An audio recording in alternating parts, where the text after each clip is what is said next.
One of the things that as we were preparing for this, I think we all compared notes and said, there's been this pivot in the last, I would say, 3 weeks from managing the crisis to really thinking about how to come out of the crisis. And I think the realization that, the place that we're going to come back to is going to be different than the place we came from. In rather breathtaking speed, the pandemic has upended things, like you say, crushing our planning horizons. It seems almost to nothing. We're flying blind into some very, very uncertain future that's out there. What is it when we think the unthinkable? And in business terms, that could include company A and company B choosing to get together, even though they used to be the bitterest of enemies. It could be that the actual market in which you're competing has just disappeared and it isn't going to come back. So you actually have to do something very differently. But I think there is this notion of how you think about multiple versions of the future, where at least some of those versions think the unthinkable.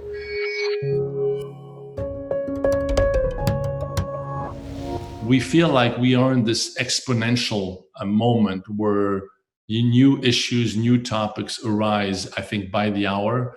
I think one CEO said, what typically happens in 3 months now happens in two days.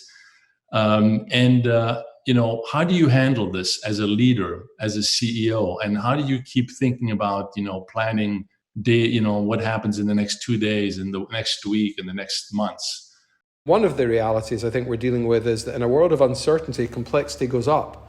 And what this CEO was basically saying, don't bring me more uncertainty and with it more complexity. Help me see where there are some things I can make decisions around and can make progress around. And that could be, for example, if you take the supply issues that I was touching on earlier, we were debating, it could well be we know now we're going to have to change our supply routes. So let's start working on that. Probably one of the most important things, it seems to me, in dealing with this is keeping someone at your side who will challenge you to balance your quantitative and non-quantitative data or inputs in your assessments, who will watch for gaps in your assessments and the input. You make general or admiral in the military, say, congratulations, general, you'll never eat poorly again, and you'll never hear the truth again. Well, that's the last thing you can put up with. In routine times, even a little rough and tumble, you have internal controls, internal reviews. There are things built to buttress the CEO, the leader's decision.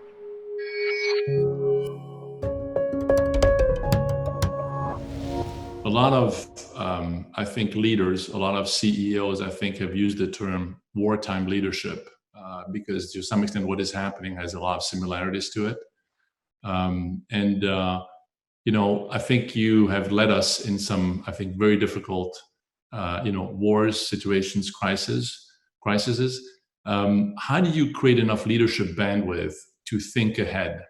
A way to spot if you're going down the wrong path, if you see a propensity to pull all the decisions up to higher levels.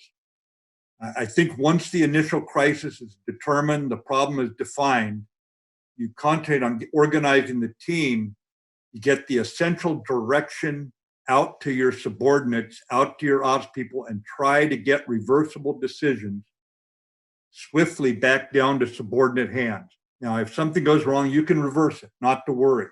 But it does no good to keep top level immersed in immediate situation. And the speed of adaptation is so critical that the concentration of decisions at higher levels is going to slow the execution and basically relegate strategic planning to an afterthought.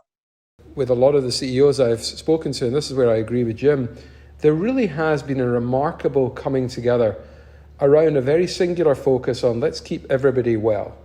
And that has brought a focus in this uncertain time. I think the attention to the safety and health of people has not been compromised by business. I've been very impressed. On the whole, of course there are exceptions, but on the whole, that has absolutely been taken as job one.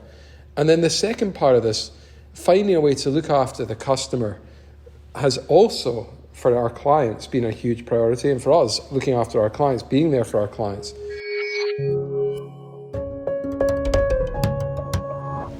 Listening to both of you, in this moment of crisis, you have to make a lot of game time decisions. And I know both of you have been passionate about purpose.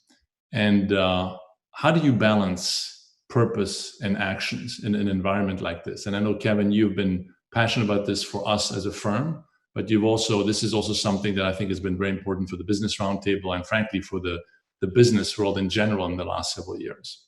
I think we've just seen a real shock to the system, such that some of the basic assumptions we made around how capitalism worked, just think about who's paying the wages for an awful lot of people around the world at the moment. Some of those basic assumptions have been shaken. And as they get shaken, I think we're going to have to revisit this debate on purpose and understand it's not a convenient debate anymore to put to one side. It's not more integral to who we are as leaders.